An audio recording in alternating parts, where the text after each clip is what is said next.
Hey guys, I hope everyone is safe, and I hope everyone is taking the right precautions as we move through these strange times. This will be our first online video, and we'll meet in class on Thursday. Meeting in class, meaning we'll meet on Blackboard on the discussion board to discuss part four of Gulliver's Travels. There's a lot that we can say about this part, and one of the things we might notice right away is that it's a lot easier to read than A Tale of a Tub. If there's a small blessing coming our way through all of this, it's that we had a chance to discuss A Tale of a Tub in class, and we can deal with the easier works now that we're working online. I want us, as we're thinking about part four of Gulliver's Travels, to see if we can make some connections to some of the other ideas that we've been talking about in Swift. And in some ways, it will seem that this satire is a long ways away from what we were talking about in A Tale of a Tub. There doesn't seem to be as much about religion. There is some contemporary satire of England, but it seems instead to be focused instead on some larger issues. So let's talk for a minute, and let me see if I can give you some context that will help us make some sense of it.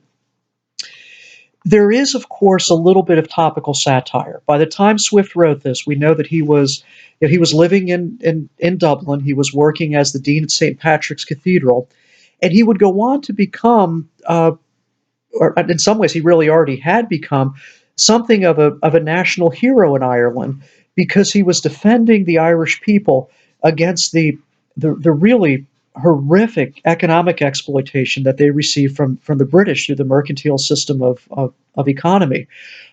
British merchants weren't allowed to sell their goods anywhere except to England.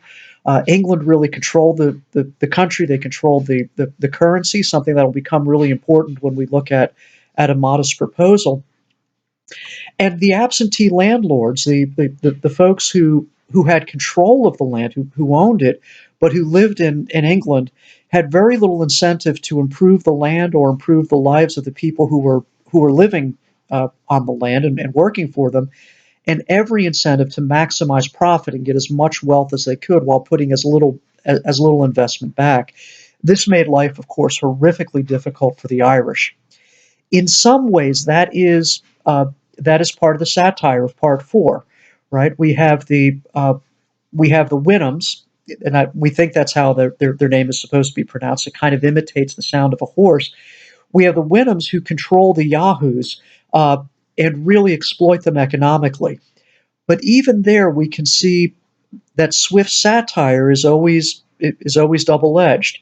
If the Yahoos represent the Irish, and we should remember that the worst of the Yahoos are the redheaded ones. I think they do represent the Irish, and if they are exploited by the Winhams, and they certainly are exploited, they also are presented, of course, in less than flattering, and in fact, in ways that suggest that they're not human. They're also they're petty. They fight each other. They fling poo at one another. They seem to need some kind of control.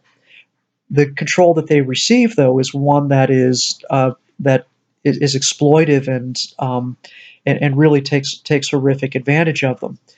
But beyond those levels of the satire, it seems that Swift is also saying quite a bit in this piece uh, about the nature of reason and the nature of rationality. The Winhams are, of course, entirely rational, and we might think that for this age, the age of reason, as it's sometimes described, that they might become kind of an ideal. But yet, and this is what I want us to discuss when we're meeting on the discussion board, to what extent do the Winhams really seem to represent any kind of ideal? Are they? We could say that they're amoral. Are they, in fact, at times immoral? Now, there are really two ways, and this is an old way of looking at part four of A Tale of a Tub, but our part four of Gulliver's Travels. But I think it's a useful way. There are two ways of looking at this text. One is called the hard school of criticism, and the hard school critics, when they get to the end of Gulliver's Travels, and and they experience Gulliver's rejection of humanity. Remember, when he finally gets back home, he wants nothing to do with his family. He social distances himself from everyone around him, and he spends all of his time just talking to his horses, which are not they're not the horses from the land of the Wenhams. They're just English horses, and they don't talk back, and uh, they're just horses, but they're his preferred company. The hard school critics will say that Gulliver's final rejection of humanity is Swift's rejection of humanity. That Gulliver, having seen all that he has seen throughout the travels, finally the scales fall from his eyes, and he can see humanity for what it really is, and he wants nothing to do with it. Soft school critics, on the other hand, look at the text a little bit more generously. They see Gulliver's final rejection of humanity as part of Swift's satire. Gulliver, whose name seems to sound a little bit like gullible, is never really freed. I'm checking my time because the uh, important people who know a lot about online instruction say you have to keep these videos short. And as all of you know, I tend to talk at great length about things. I'm only at 6 minutes. I probably have another 4 minutes to go. The soft school critics will say that Gulliver is part of the satire at the end. His name really sounds a lot like gullible. He is not Swift. He is instead a persona that Swift has created, and his final rejection of humanity is not Swift's rejection of humanity, but instead it's part of the satire.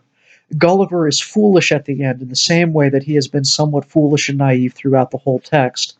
That's where I really want us to start our discussion. Think about this as what it has to say about rationality and maybe about the limitations of rationality. And also think about whether Gulliver's final rejection of humanity is Swift's final rejection. A good way for us to get started would be in trying to let's begin our discussion with would you like to be a Wenham? Would you like to live in that kind of world? There's doesn't seem to be a lot of grief. They live long, happy lives.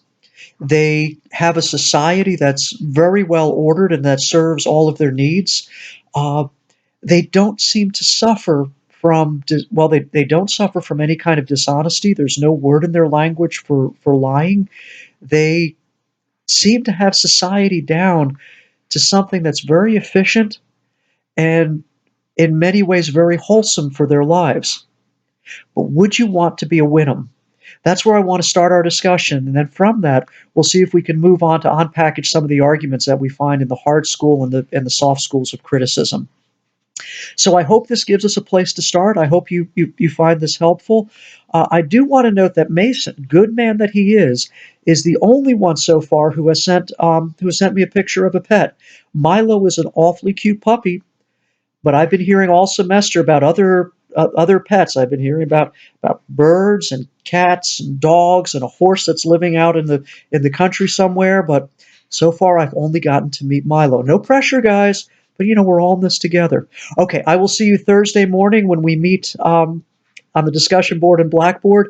If you're having any trouble with the technology, please email me, send me a message through the Facebook page that I've created for the class, or call or text. I won't know how to fix it unless you tell me. Thanks, guys. See you soon.